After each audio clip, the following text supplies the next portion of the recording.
Muy buenas tardes. Voy a pedirles por favor que me hagan conocer si es que llegan a ver el fondo de la imagen y si es que me escuchan además, para que pueda comenzar. Hágame saber por favor si es que me escuchan y si es que ven el fondo, por favor, para comenzar con el tema de hoy. Sí, doctor, se escucha y se ve la imagen. Perfecto, gracias, muy amable. Este es el afiche de una película que les recomiendo muy profundamente. El nombre está ahí, la educación prohibida, pero habla de la educación a nivel secundario. Es interesante porque cuestiona varias cosas de cómo estamos siendo, en algunos casos, educados y en algunos casos adoctrinados. Hoy voy a hablar de valvulopatías, es el tema que me ha pedido la cátedra que desarrolle, y el tema de valvulopatías comprende hoy valvulopatía mitral y tricuspidea. La más importante parte va a ser de valvulopatía mitral. La tricúspide se va a desprender de la mitral, y mañana valvulopatía aórtica y pulmonar, fundamentalmente aórtica, que son las más frecuentes. ¿De qué se trata el tema que vamos a hablar? De problemas valvulares. Ahí tienen imágenes de resonancia de valvulopatías, enfermedades valvulares, pero para hablar de enfermedades valvulares, lo primero que hay que hacer es definir qué es una válvula normal. Una válvula normal, una válvula cardíaca, es una estructura anatómica que permite que el flujo de sangre vaya en un solo sentido. Hay 4 válvulas, vamos a hacer hincapié en esto, y estas 4 válvulas, la mitral, la aorta, la tricúspide y la pulmonar, son estructuras que tienen un material traslúcido muy fino, es un tejido que se nutre únicamente por imbibición, por eso tiene muy pocos vasos sanguíneos. La nutrición es por difusión pasiva. Cierran cabal, cierran herméticamente, cierran perfectamente, coaptan espectacularmente y ofrecen baja resistencia al flujo. ¿Qué quiere decir esto? Que no existe una presión diferente de un lado y de otro. Voy a poner un ejemplo, vamos a hablar de mitral. La presión que hay en la aurícula izquierda es poco más o menos la misma presión que va a encontrar el flujo sanguíneo en ventrículo izquierdo a través de la válvula. Entonces, el flujo sanguíneo se va a desplazar con muy poca resistencia a este flujo. El flujo va a poder pasar de manera apropiada y adecuada. Por definición, las valvulopatías son defectos de las válvulas, por supuesto, que tienen etiología diversa y que va a producir alteraciones, sea ya de la función de las válvulas propiamente dichas, o sea disfunción de su estructura valvular.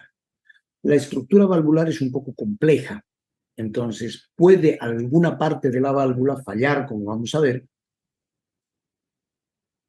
y es posible también que la funcionalidad o las dos cosas pues fallen.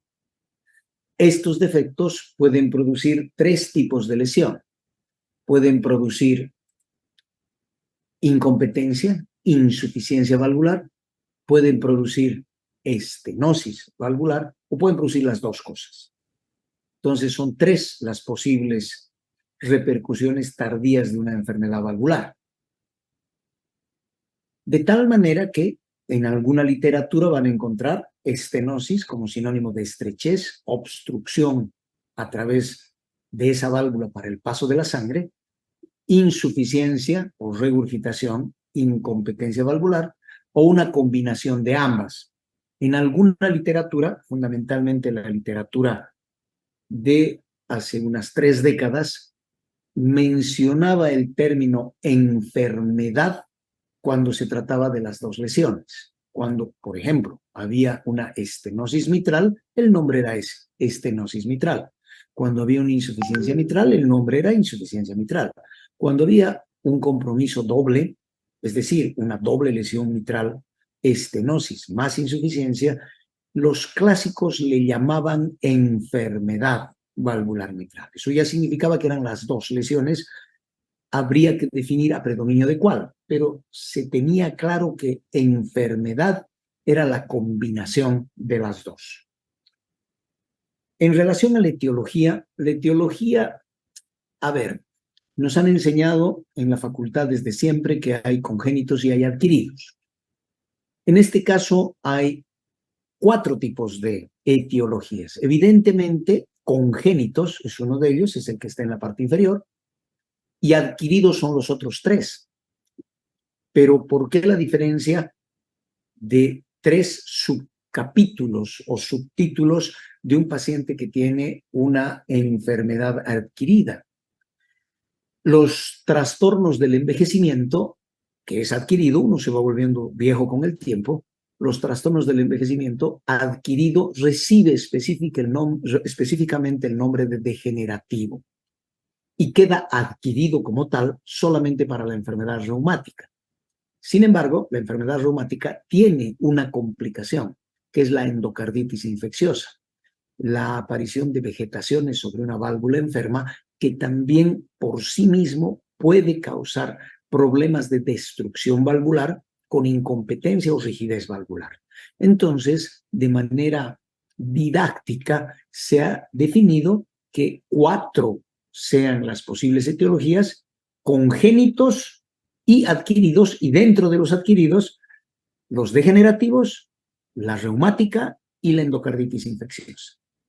Para aquellos que están con audífonos, les voy a pedir que separen un poco los audífonos o bajen el volumen. No he conseguido hacer esa modificación en la computadora, el sonido va a salir un poco alto. Para tratar de acomodarnos de esto, pues utilizamos la memoria. Let's make it de los 3 mosqueteros, que son 4, y que son 4 las posibles etiologías: congénito, degenerativo, adquirido por cardiopatía reumática y endocarditis infecciosa, y que son además 4 las posibles válvulas que se pueden afectar: la aorta, la mitral, la pulmonar y la tricúspide. Entonces, tenemos estos posibles mecanismos patógenos de la enfermedad, posibles mecanismos etiológicos: enfermedad reumática valvular, endocarditis infecciosa, congénitos y trastornos por el envejecimiento. Y el de envejecimiento es tan interesante que, por ejemplo, este es un artículo que habla de la durabilidad de la cirugía reparadora en la válvula mitral, que ha tenido insuficiencia degenerativa, porque no solamente es estenosis, se puede, por degeneración, convertir en una válvula incompetente. Hay varias publicaciones que hablan de la valvulopatía mitral degenerativa relacionada con el paso de la edad, y vale la pena que, en el particular caso de la insuficiencia, por ejemplo, para tratar de dar lineamientos generales, el flujo pues no es contenido, no es soportado por la cavidad a la que está llegando. Entonces la sangre vuelve a la cavidad de la cual vino. El ejemplo en la primera imagen es una imagen colocada en apical 4 cámaras, visión invertida, aurícula izquierda, ventrículo izquierdo, y como ven ustedes, donde está la cabeza de la flecha, hay un flujo de regurgitación verde que está volviendo a la cavidad de la aurícula izquierda a través de la válvula mitral, que es incompetente.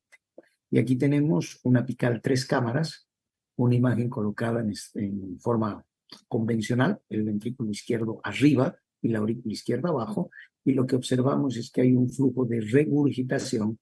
La sangre está volviendo pegadita al tabique interventricular desde la aorta hacia el ventrículo izquierdo. Entonces, está volviendo la sangre a una cavidad de la cual estaba precedida esa sangre antes. Quiero decir, la sangre en la insuficiencia mitral vuelve a la aurícula izquierda, y en la insuficiencia aórtica, para estos 2 ejemplos, vuelve a la cavidad del ventrículo izquierdo. ¿Qué es lo que pasa con una estenosis? La que están viendo es una válvula aórtica que debería abrirse completamente. Vamos a ver una imagen dentro de poco. Una válvula que debería abrirse completamente. Resulta que se abre en forma triangular, Entonces tiene en los reparos de los vértices de ese triángulo una resistencia aumentada. Es una válvula que está yendo rumbo a la estenosis, y esta estenosis es un defecto valvular que poco a poco va produciendo un aumento de la resistencia al paso de la sangre de una cavidad a la otra. En el caso de esta, que es la válvula aórtica, pues habrá una resistencia en la válvula con aumento de la presión dentro del ventrículo izquierdo y disminución de la resistencia hacia el lado aórtico. Un dato de importancia, el dato clínico como expresión semiológica más importante, es el soplo cardíaco. El soplo cardíaco es el resultado del cambio del flujo laminar, que tiene en la imagen un orden paralelo, por algo que es turbulento, remolinos que se forman al pasar por un lugar más pequeñito o al pasar hacia un lugar más grande. Entonces, el soplo se produce por cambio del flujo laminar. Ahora, evidentemente, no todo soplo es valvulopatía. Un soplo puede ser una cardiopatía congénita, por ejemplo. O puede haber una cardiopatía degenerativa también. No necesariamente tiene que ser una valvulopatía, pero en general orienta bastante a que efectivamente sea una valvulopatía. Para interpretar claramente ese soplo, debemos describir las características fundamentales de ese soplo. ¿Dónde está ubicado en el ciclo cardíaco? Lo vamos a repasar en un momento. Está en la sístole, está en la diástole. ¿En qué lugar se oye mejor? Mitral, pulmonar, tricuspídeo, aórtico. ¿Qué forma tiene? ¿Qué intensidad? ¿Es fuerte? ¿No lo es tanto? ¿Tiene forma de diamante, romboidal? ¿Cuál es la irradiación? ¿Hacia dónde va? ¿Va hacia la base? ¿Hacia el ápex? ¿Va hacia el cuello? ¿Va hacia distintos lugares?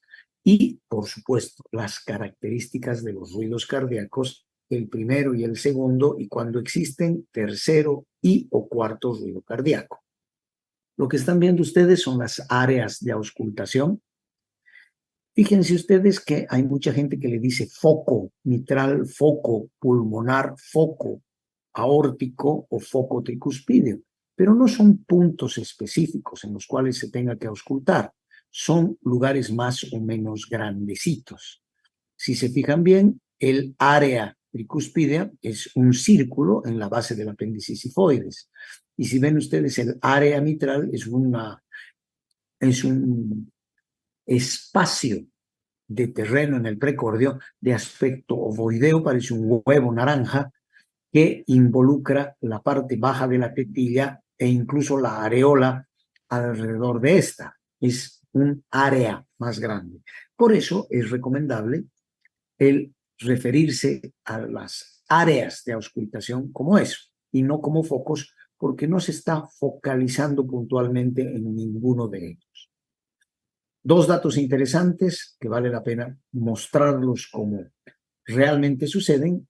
En la eyección, cuando el ventrículo late, la aorta y la pulmonar, la aorta está al medio, es el vaso que tiene a las coronarias saliendo, la aorta y la pulmonar en eyección se abren y la mitral y la tricúspide se cierran. Y en el momento del llenado ventricular, la aorta y la pulmonar se cierran y la mitral y la tricúspide se abren. Las causas son terriblemente variadas. Hay formas hereditarias y o congénitas inflamatorias por falla cardíaca, por trastornos propios del envejecimiento humano, y hay alteraciones del tejido colágeno, problemas de cardiopatía isquémica, endocarditis, inflamatorias postestreptocócicas, calcificación del anillo mitral por senilidad, varias posibilidades diagnósticas. Aterrizaremos en estenosis mitral. Aquí tenemos una válvula mitral, vamos a hacer algo de hincapié. Esta es una imagen ecocardiográfica con transiluminación. Esta es una imagen ecocardiográfica en 2D en eje corto, y esta es una en longitudinal paraesternal. Perdón, esta, bueno, no está habilitado el link. Pero lo interesante de la válvula mitral es que la válvula es un aparato completo que tiene varias partes. Tiene el nombre de mitral porque tiene el aspecto de el sombrero, la gorra o la toca ceremonial de los sacerdotes que tiene dos láminas y que se llama mitra, y de ahí viene el nombre de mitral de la válvula, que es una válvula que tiene un anillo valvular, y el anillo valvular donde están insertadas la valva anterior y la valva posterior, tiene además cuerdas tendinosas y músculos papilares debajo. Esto que parece una boca cerrada de una persona sin dientes, para tratar de imaginarnos aquello, le voy a poner ojitos a esta boca cerrada de una persona sin dientes. La válvula tiene a la valva anterior, que es la más grande, ocupando 2/3 de todo el aparato valvular, siendo el tercio restante el que realmente compromete a la valva posterior, que es evidentemente más pequeña.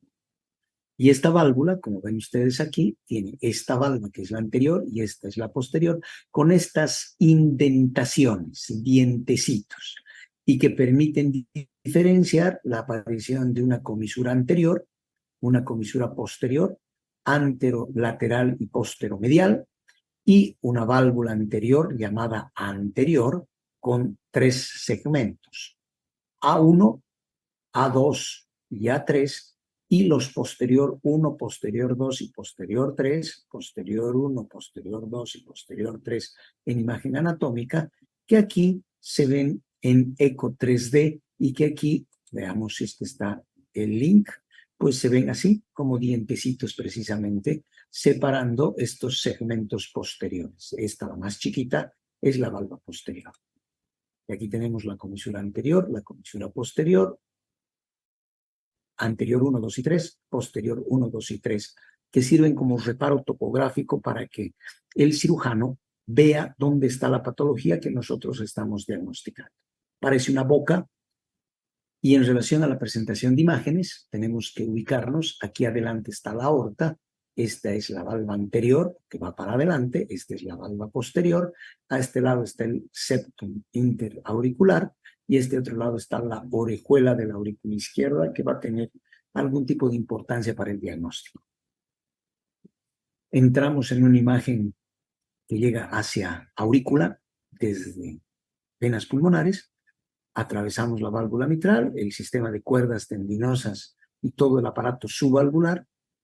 La cámara gira sobre sí misma y se ve en el techo ahora la válvula mitral abriendo y cerrando, y esta misma cámara va a salir a través del orificio de la válvula aórtica, de la cual la válvula mitral es su vecina más cercana.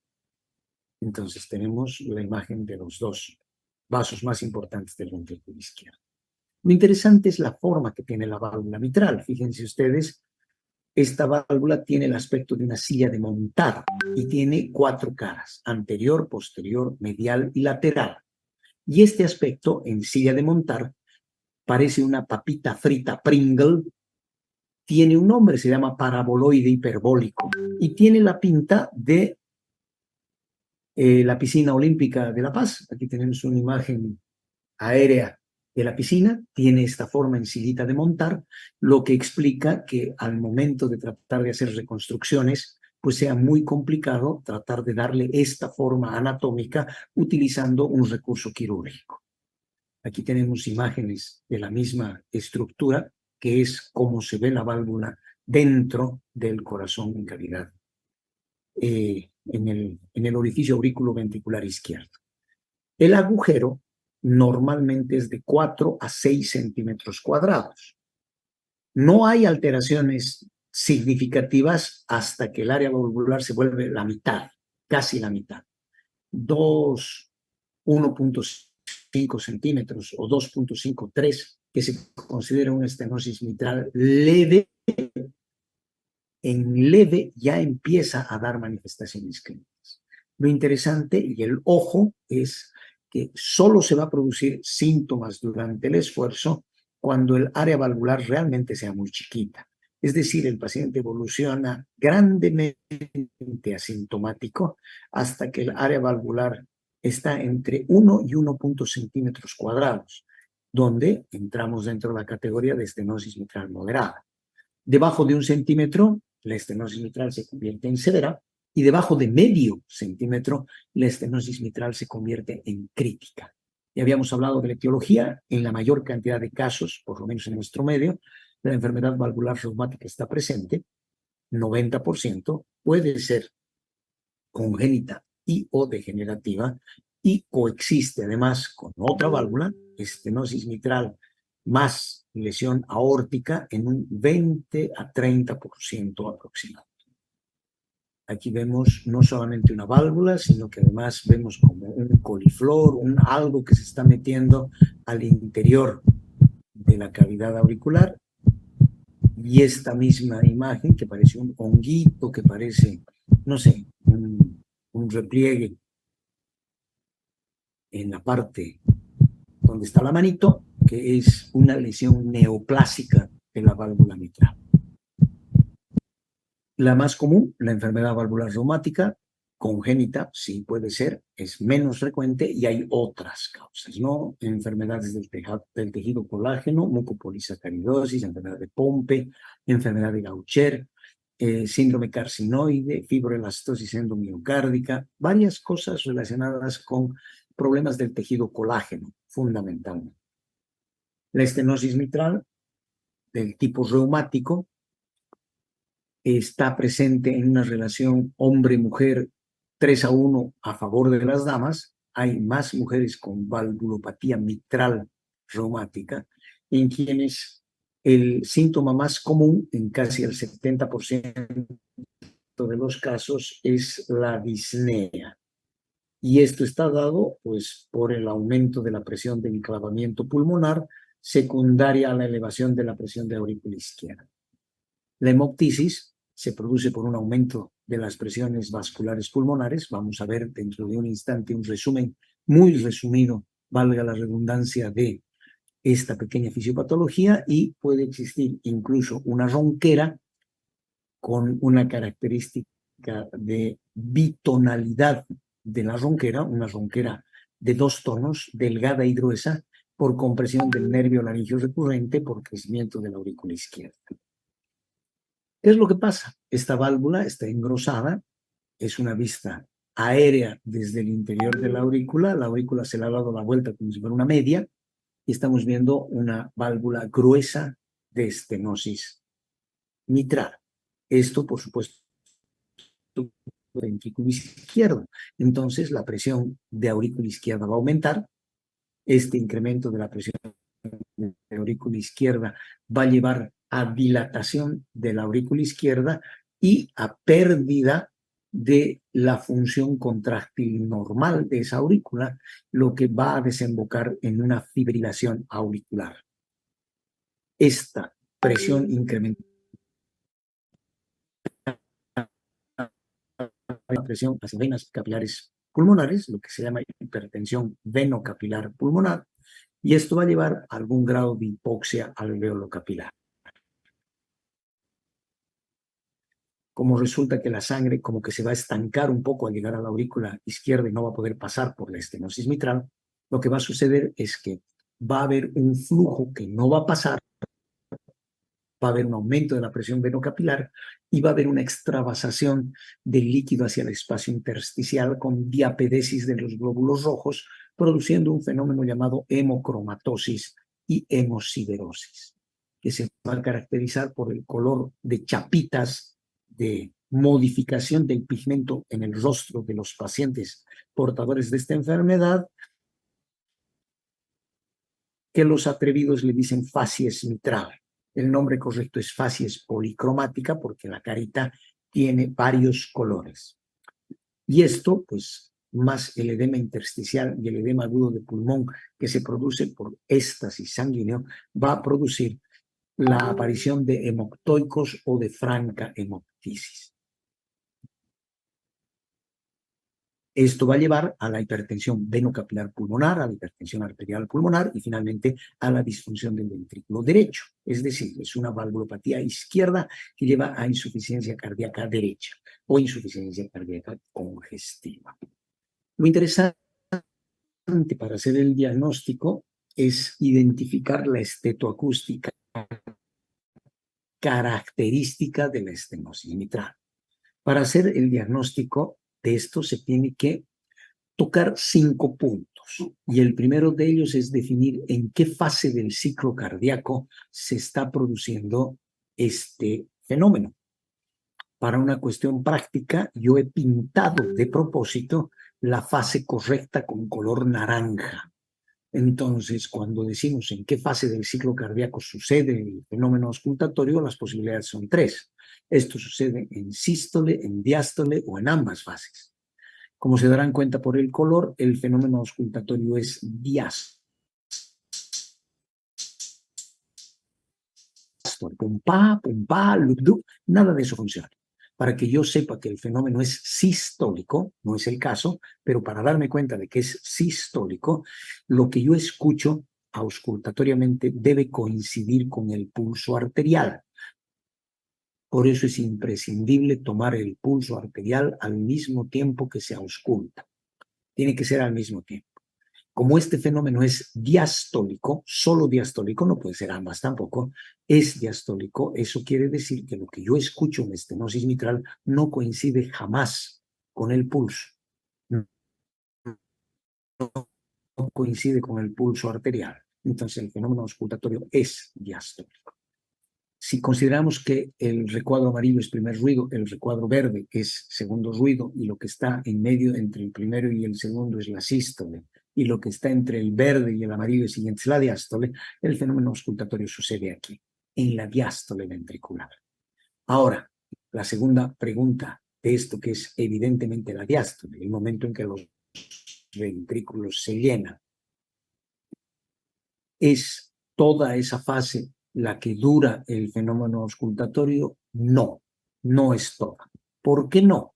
Porque tenemos en la diástole tres fases, proto, meso y telediástole. Por el color se darán cuenta de que el fenómeno auscultatorio es mesotelediastólico exclusivamente. No es holodiastólico o pano solamente. ¿Cuál es el tono? Tenemos acá un poco de conflicto. Hay dos tipos de tono, tono alto o agudo, pi, tono muy, muy alto. Ejemplo, tenemos tonos graves. Aquí. ¿Cuál es la diferencia entre uno y otro? El número de ciclos por segundo. El tono alto o agudo tiene muchos ciclos por segundo y el grave o bajo tiene poquitos. Entonces, el fenómeno auscultatorio de la estenosis mitral es un soplo mesotelediastólico, no dura toda la diástole, de tono grave o bajo. Nos quedamos con ese elemento, entonces este tono lo tenemos que colocar donde corresponde. Y lo cuarto que tenemos que preguntarnos, lo primero es en qué fase, lo segundo es toda esa fase, cuál es el tono, cuál es el timbre, pero para conocer el timbre debemos definir lo que es timbre. Timbre es una cualidad acústica, de acuerdo a la Wikipedia, es la característica del sonido, es el número de semitonos agregado al tono fundamental, es el número de vibrados. Para hacerlo rápido, ¿a qué se parece ese ruido? Es la analogía a algo, se tiene que parecer a algo. Y el fenómeno auscultatorio de la estenosis mitral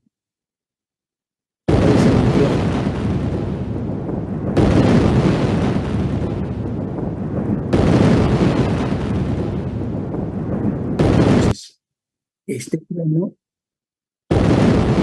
veis tenemos un fenómeno auscultatorio mesotelediastólico de tono bajo.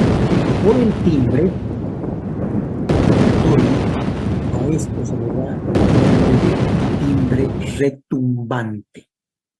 Entonces tenemos un fenómeno auscultatorio mesotelediastólico de tono bajo o grave y de timbre retumbante. Parece relámpagos, truenos, parece eso. Es de carácter vibratorio. Tiene la característica de transmitirnos movimiento. Pero, discúlpeme por favor un momentito.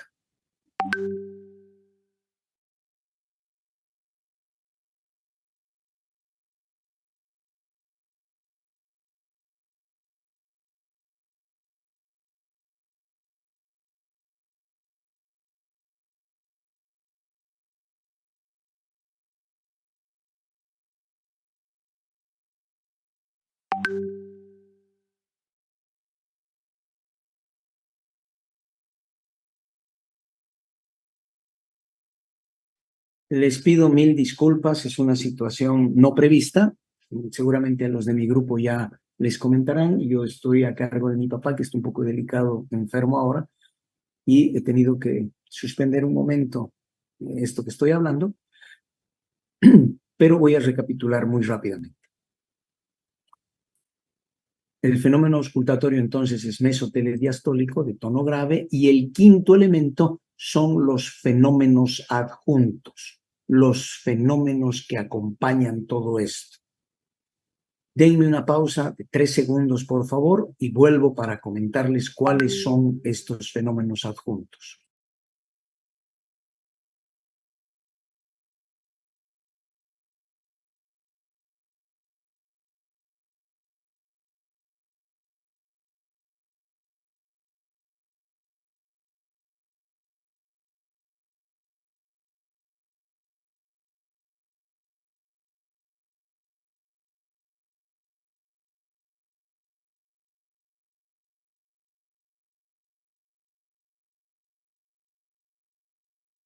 Nuevamente, mil disculpas. Hay fenómenos adjuntos. La estenosis mitral tiene la característica de un soplo mesotelediastólico de tono grave o bajo, de timbre retumbante, que tiene dos fenómenos adjuntos. ¿Cuáles son los fenómenos adjuntos que tiene? Un primer ruido intenso, se llama primer ruido intenso o brillante. Y tiene un chasquido de apertura. Por supuesto, me he traído a uno de los mejores chasqueadores de los cuales hay referencia en el universo de Marvel. Entonces, el primer ruido se hace intenso. ¿Y por qué se hace intenso? Porque la válvula está tiesa, y esa válvula, cuando se cierra, cierra muy violentamente, como cuando ustedes dejan inadvertidamente varias puertas de su casa abiertas. El cruce de aire, de golpe, intenta cerrar alguna de estas puertas. Entonces se produce un cierre violento, y ese cierre violento es el que se caracteriza por ese primer ruido intenso. Y lo otro que sucede después de ese primer ruido intenso es el chasquido de apertura. La válvula chasquea, es una válvula estenosada, pero no se abre de calladita, chasquea para abrirse. Entonces tenemos, además de lo mencionado al principio, dos fenómenos adjuntos: el primer ruido intenso o brillante y el chasquido de apertura. Esto fue llamado por Louis Paul Durossier el ritmo de Durossier, que es el que están escuchando de fondo.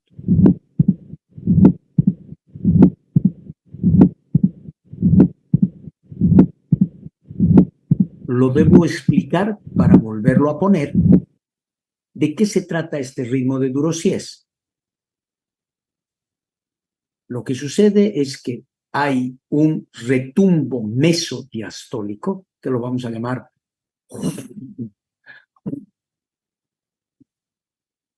el RU, un reforzamiento presistólico o telediastólico, que en algunos lugares le llaman la patada auricular, que va a ser esa F. Tendríamos hasta ahora el retumbo más el reforzamiento, un RUF, RUF, RUF. Tenemos un primer ruido intenso o brillante, que lo vamos a llamar T, T, T, y un segundo ruido, el verde, que es el ta normal, del tum-ta, tum-ta. El primer ruido deja de sonar tum para ser un primer ruido intenso, que lo vamos a llamar T. Y finalmente, el chasquido de apertura. Entonces tenemos un soplo mesotelediastólico. El meso es el RU, el tele es el F.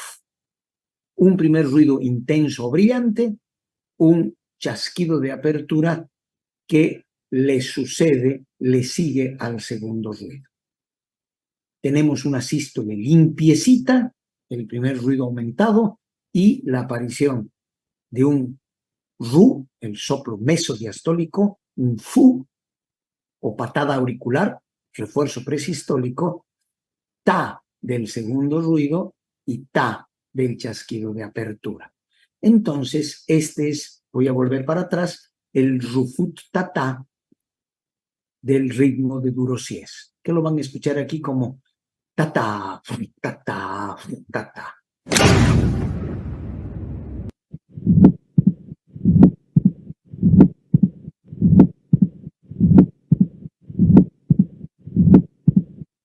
El rufut tata, entonces, es la presencia de un retumbo mesodiastólico, un reforzamiento presistólico, un primer ruido intenso brillante, un segundo ruido después del chasquido de apertura, tata, tata.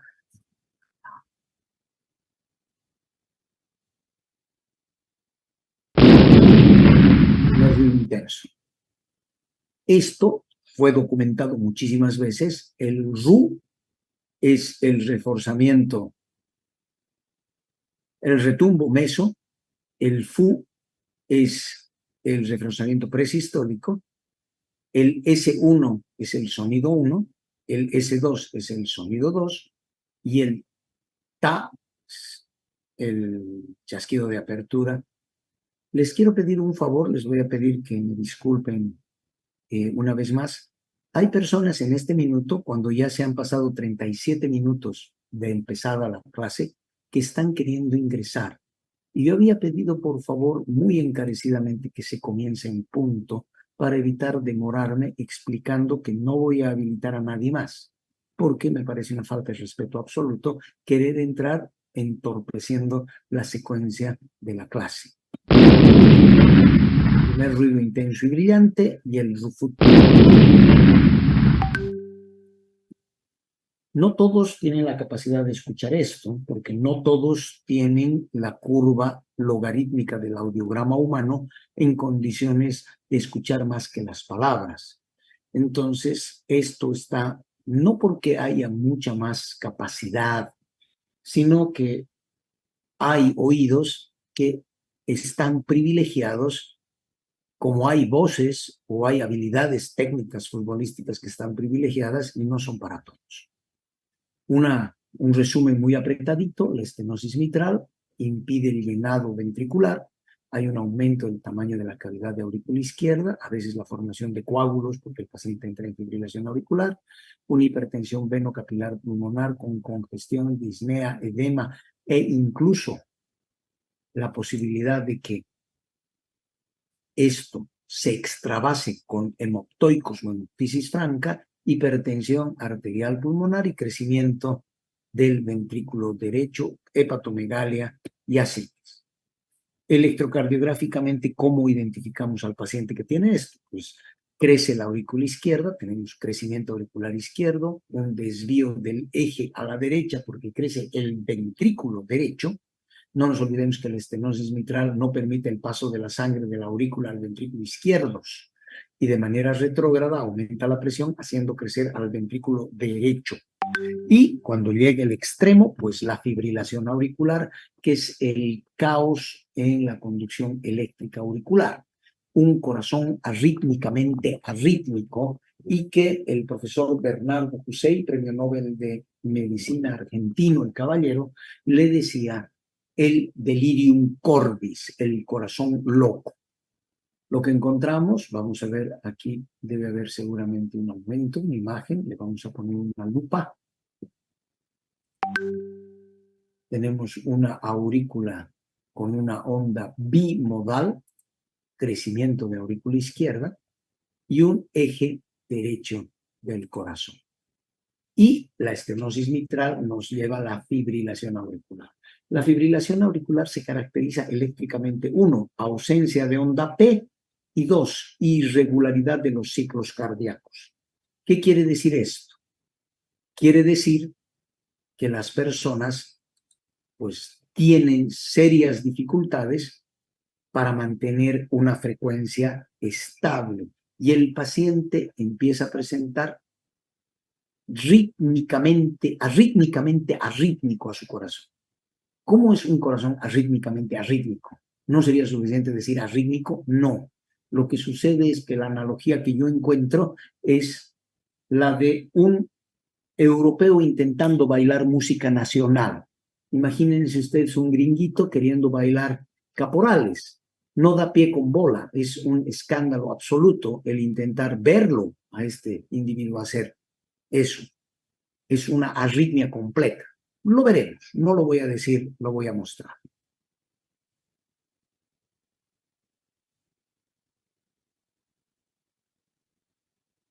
Ah, me pasé, aquí está. Toda la gente me está mirando porque soy caporal. Toda la gente me está mirando porque soy caporal. Las botas puestas, los cascabeles te harán suspirar. Las botas puestas, los cascabeles te harán suspirar. Cuando yo bailo tiembla la... Toda la... Se darán cuenta que es un escándalo y así es como se escucha. La fibrilación auricular es el corazón arrítmicamente arrítmico.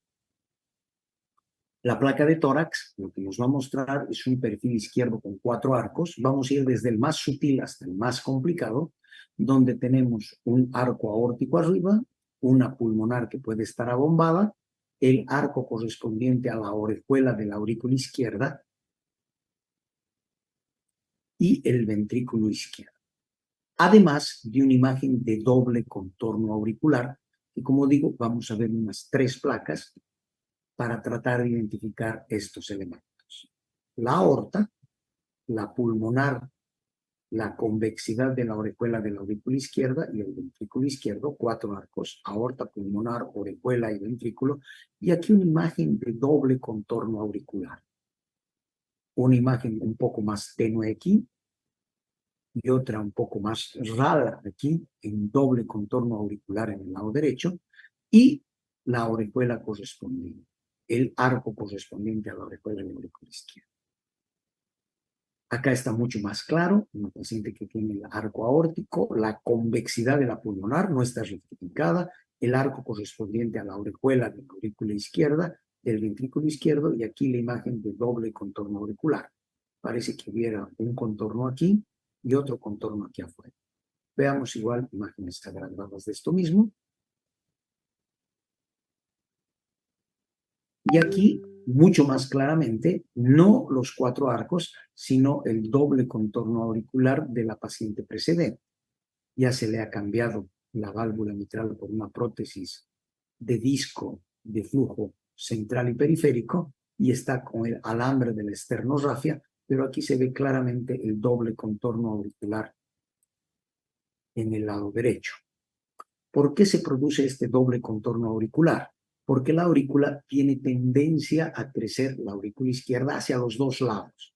Crece hacia el lado de la orejuela y crece hacia el lado de la aurícula derecha también, dando esta imagen de doble contorno auricular. Es más, a veces presiona tanto el laringio recurrente que el paciente termina con una bitonalidad clásica.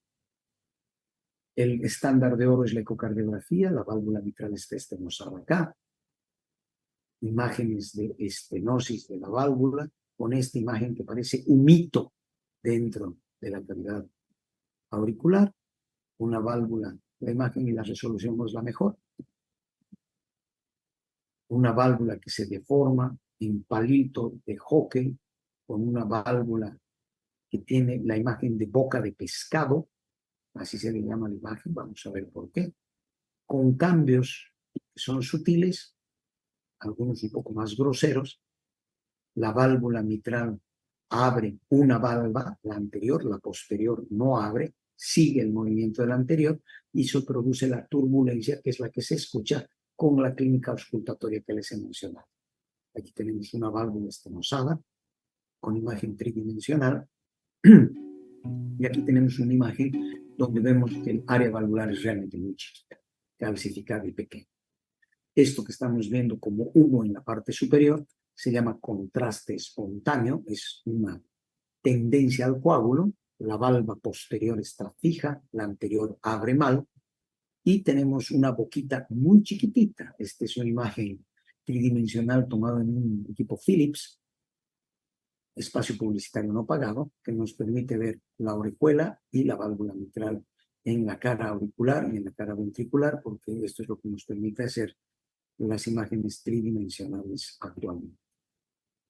¿Qué es lo que se tiene que hacer? Pues, seguimiento hasta que el paciente sea sintomático, valvuloplastía o sustitución valvular. Hay varias guías al respecto. La del 2021 es la más completa. ¿Qué se hace? Se tiene que dar un tratamiento sintomático, diuréticos, digoxina, betabloqueantes, prevención de endocarditis, prevención de trombosis, de tromboembolismo, anticoagulación cuando se entra en fibrilación auricular y finalmente el cambio valvular. Sin embargo, durante mucho tiempo se utilizaba este tipo de balón, que es el balón de Enoue o Enove. Es un globito que se abre, se mete una parte, vamos a ver que es un extremo, se atraviesa el tabique interauricular, se hace una septotomía, se corta el tabique interauricular, se infla una parte del globito, se lo mete en medio, en la parte que está estenosada, se abre el otro extremo, termina como 8 y se lo infla a la mala con la ilusión de abrir esa válvula a la mala. Aquí tenemos una imagen, una válvula mitral que está buena y una imagen de estenosis mitral. La válvula es flexible todavía, podemos hacer alguna cosa y a través de vía venosa se llega hasta cavidades derechas, aurícula derecha, se atraviesa el tabique interauricular y se coloca un balón. Este balón de Enoue se lo abre y se consigue que la válvula mitral se abra a la mala. Es una opción terapéutica. Aquí vemos cómo se introduce a través de un cateterismo guiado por radioscopía, se llega hasta el tabique interauricular, se busca cómo hacer la punción, se aprieta un poquito, se vence el tabique interauricular, y al otro lado se introduce el balón, se infla el balón de Inoue o de Inove, se lo abre y ya tenemos abierto pues, la parte de la cinturita y tenemos un paciente que se ha abierto el balón y se para. Se puede utilizar cambio valvular para resolver cuando la válvula ya no es flexible, cuando la válvula es calcificada. Hay muchos tipos de válvulas. Hay válvulas de disco, de bajo perfil, de bola, de alto perfil, de flujo de periférico, de flujo central, y a veces tenemos el inconveniente de que una prótesis se puede desprender también y empieza a oscilar dentro de la cavidad auricular. Esto se puede calcificar cuando uno es viejito, depósitos de calcio, por supuesto, degenerativos, nódulos cálcicos, y llegamos bien rápidamente a lo que es la insuficiencia mitral. Sabiendo lo anterior, esto está mucho más fácil. Fíjense ustedes, el flujo sanguíneo se vuelve a través de la válvula mitral que es incompetente. Aquí estamos viendo que el flujo sanguíneo en la sístole termina volviendo hacia la aurícula. Vamos a superponer una imagen ecocardiográfica para que veamos lo que la sangre vuelve como un chorrito de colores. Y esta insuficiencia mitral puede ser chiquita, como esta. El ventrículo está arriba, la aurícula está abajo, o puede ser masiva, como esta otra. Un flujo de sangre que llega hasta la pared posterior. O puede ser un flujo que no vuelve simple, sino vuelve como estos aspersores o regaderas, termina dando vueltas y es como si estuviera haciendo remolinos allá adentro, porque la dirección es múltiple del flujo de regurgitación. Es lo que pasa, hay 3 fases en insuficiencia mitral. La primera es aguda, puede suceder en pacientes que hacen isquemia miocárdica y rompen cuerdas tendinosas o rompen músculos papilares. Puede ser crónica, un paciente que ha estado compensándose bastante bien, o finalmente crónico descompensado que por cualquier razón pues hace disnea e insuficiencia cardíaca. Se espera controlar el agudo, que el crónico se vaya compensando y que el que está descompensado en algunas oportunidades entre a maniobras heroicas. ¿Qué es lo que generalmente pasa? Hay una degeneración de la válvula, salvo que sea reumática, que hace que las cuerdas se empiecen a deformar, se abomban, que se llama deformación en capucha de la válvula mitral, que es como si tuviera yo una capucha puesta, y la válvula pues se vuelve a meter dentro de la cavidad auricular, prolapsa, no cierra bien. La válvula abre el lindo y al momento de cerrar se mete como una capucha hacia el interior de la aurícula izquierda. Como una capucha así, se mete para adentro. ¿Qué es lo que pasa? Puede darnos evidentemente incompetencia de la válvula, hay un edema pulmonar de muy rápida progresión, el paciente entra en shock cardiogénico y hay que buscar las causas. Enfermedad mixomatosa, como el prolapso, endocarditis infecciosa, trauma, ruptura de cuerdas tendinosas, de músculos papilares, si es que es aguda, o valvulopatía mitral reumática, ¿no? Puede ser congénita también, una dilatación del anillo, y aquí pueden observar el prolapso de la válvula como capuchita de cabeza dentro de la aurícula izquierda sobre la válvula mitral. Por supuesto, cuando hay una incompetencia valvular, la aurícula izquierda crece más inclusive que en el caso de la estenosis. Y como la sangre va y viene de aurícula hacia una cavidad que es el ventrículo y se vuelve otra vez a la aurícula realmente se hace enorme. Y el ventrículo empieza a dilatarse con el tiempo y produce grandes cardiomegalas. La función ventricular decae y en la insuficiencia mitral crónica la disnea aparece tardíamente y la característica es la cardiomegalia en insuficiencia mitral es más grande que en estenosis. La primera es la imagen de los 4 arcos que les había mostrado originalmente, con doble contorno auricular derecho, y fíjense aquí la cardiomegalia es más grande, es más difusa, pero es más grande. Eso es lo característico de la insuficiencia mitral, da cardiomegalias más grandes. ¿Qué es lo que pasa? La presión de aurícula izquierda pues, lleva el edema pulmonar. Hay pacientes que hacen taquicardia para tratar de vencer y botar toda la sangre que no está pudiendo ser eliminada por el ventrículo. Disminuye el gasto cardíaco por la taquicardia, hay shock cardiogénico, aumenta la resistencia vascular. Y clínicamente, siguiendo esos 5 pasos, ¿qué hacemos? El fenómeno auscultatorio es sistólico, coincide con el pulso. ¿Dura toda la sístole? Sí, sin duda. El tono es alto o agudo. El timbre es en chorro de vapor. ¿Cómo es esto?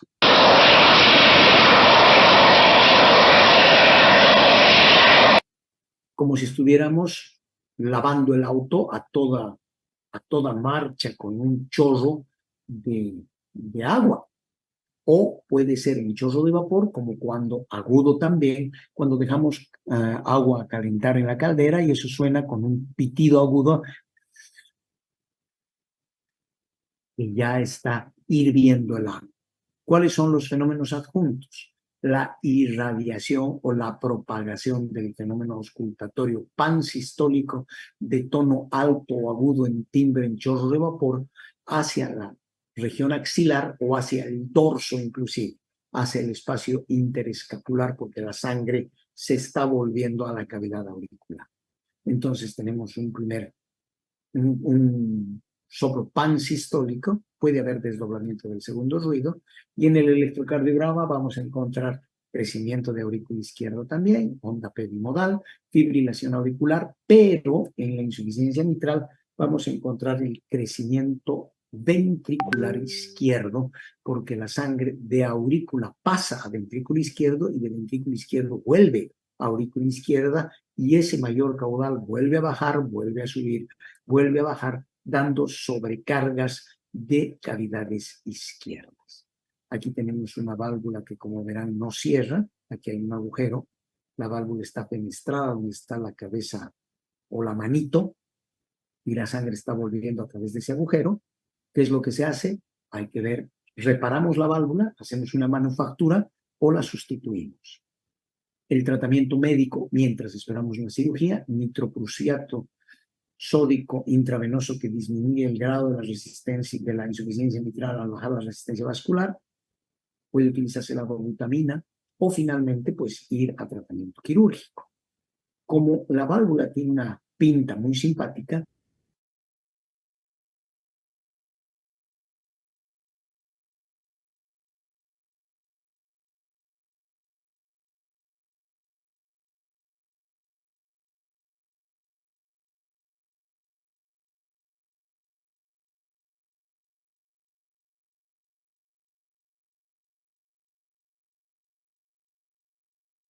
a esa válvula en la que estamos trabajando. Hay anillos en O, cerrados completamente, y anillos en U, que se pueden adaptar. Los hay de posición mitral, los hay de posición tricuspidea, y hay aplicadores de anillos. Son estructuras plásticas que nos llevan hasta la válvula mitral, nos permiten fijarlos bien, y después de que hemos fijado la válvula, procedemos a sacar. Es ideal no hacer lo que está mostrando la manito, tocar el anillo, porque las válvulas y los anillos tienen propiedades enormemente trombogénicas. Se pueden hacer una serie de manufacturas de artesanías dentro de la válvula, y se puede reparar incluso la ausencia de cuerdas tendinosas o músculos papilares a través de hilo de sutura. El anillo, que es maleable, puede colocarse para darle forma, y esta es la clave, y con esto voy a terminar. Les voy a rogar que me toleren un par de minutos. Hay un paciente que está con insuficiencia de la válvula mitral, y si se fijan, está prolapsando la válvula en capuchita. Fíjense cómo se entra una parte como una capuchita, ahí está en círculo la capucha, y resulta que la válvula es incompetente, insuficiente mitral. Entonces lo que se hace es utilizar un recurso de un clip como para agarrar papeles, solamente que este agarra la válvula mitral, y por eso se llama MitraClip. Y es un dispositivo que a manera de pistola se utiliza de manera muy parecida a lo que hacíamos para abrir la válvula a la mala con la válvula de Inoue, con el sistema de Inoue. Se introduce por vena igual, se termina llegando a aurícula derecha igual, se funciona por donde es el foramen oval para atravesar al otro lado, se atraviesa el tabique interauricular, se pone el alambre guía, se introduce el catéter, y cuando metemos el catéter, metemos el dispositivo del clip. Retiramos nuestra guía y a través del catéter emerge nuestro clip, y este clip se introduce y se lo va a alinear con la válvula mitral. Se entra dentro de la cavidad del ventrículo izquierdo con el clip abierto, metemos dentro de la válvula, hay un flujo de insuficiencia que es ese rojo, introducimos hacia el espacio de cuerdas tendinosas y músculos papilares, y a través de guía ecocardiográfica y o radiológica enganchamos y cerramos la válvula a la mano. Esto nos permite, pues, el orificio, volverlo 2 orificios, como si fuera un 8, y si es que hay regurgitación todavía, por lo menos en 2 oportunidades más, antes de soltar la matriz, se puede reacondicionar y reposicionar el MitraClip, cerrarlo, y nos salimos. Una vez que hacemos eso, esperamos que el proceso fibrótico termine cerrando a la mala a esa válvula mitral. La termina cerrando a la mala. Uno de los procedimientos era abrirla a la mala, y este otro es cerrarla a la mala. Y tenemos la respuesta competente de una válvula que ha sido cerrada. Aquí tenemos una imagen, ojalá el link esté vigente. Este es el MitraClip colocado al medio en una imagen de eco 3D que nos permite ver la estructura, y a partir de esto podemos orientarnos bien. El prolapso de la válvula mitral, para terminar, son estructuras muy blanditas. Aquí está la capuchita que decía. El prolapso de la válvula. Hay características clínicas muy especiales, un clic mesosistólico característico del prolapso de la válvula mitral, y muy rápidamente la fisiopatología de la incompetencia valvular: gran crecimiento auricular izquierdo, crecimiento ventricular izquierdo, aumento de la presión venocapilar pulmonar, edema intersticial, congestión pulmonar, disnea, edema agudo del pulmón, hipertensión venocapilar pulmonar, crecimiento del ventrículo derecho, hepatomegalia, ascitis y edemas. ¿Cuál es el consejo? A veces dice, su niño tiene un soplo. Nunca hay que confiar de un soplo diastólico. El diastólico nunca es funcional. El diastólico siempre es patológico. Siempre. En realidad no hay que confiar en nada y hay que sospechar la patología, esta o cualquier otra, siempre. Corto y contundente para acabar en horario. La estenosis tricuspidia es exactamente igual que la estenosis mitral. El mismo fenómeno auscultatorio mesotelediastólico de tono bajo, de timbre retumbante, lo que les he dicho, solo que la intensidad es menor, porque la válvula tricuspide maneja presiones, el ventrículo derecho maneja presiones menores 10 veces comparadas con el izquierdo. El izquierdo maneja 120-80, el derecho es 12-8. Entonces, la estenosis tricuspide son igualito, la fisiopatología es la misma, de obstrucción mesotelediastólica. Y la insuficiencia tricuspidia es exactamente igual que la insuficiencia aórtica, solamente que con una intensidad diferente. Voy a dejar de compartir en este momento, voy a habilitar la cámara, y si es que hay alguna pregunta, este es el momento de hacer la pregunta.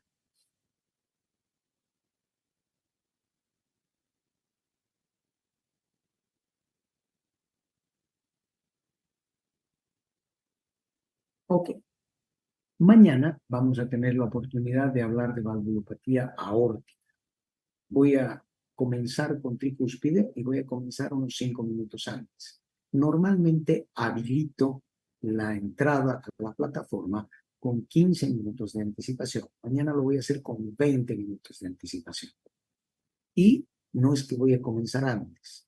Voy a recapitular en -5, desde -5 hasta en punto, porque en punto comienzo con valvulopatía aórtica, pero no voy a permitir que nadie más ingrese después de en punto. Hoy ha sido una excepción por situaciones ajenas también a mi buena voluntad. Muchísimas gracias, los veo mañana. Valvulopatía aórtica mañana.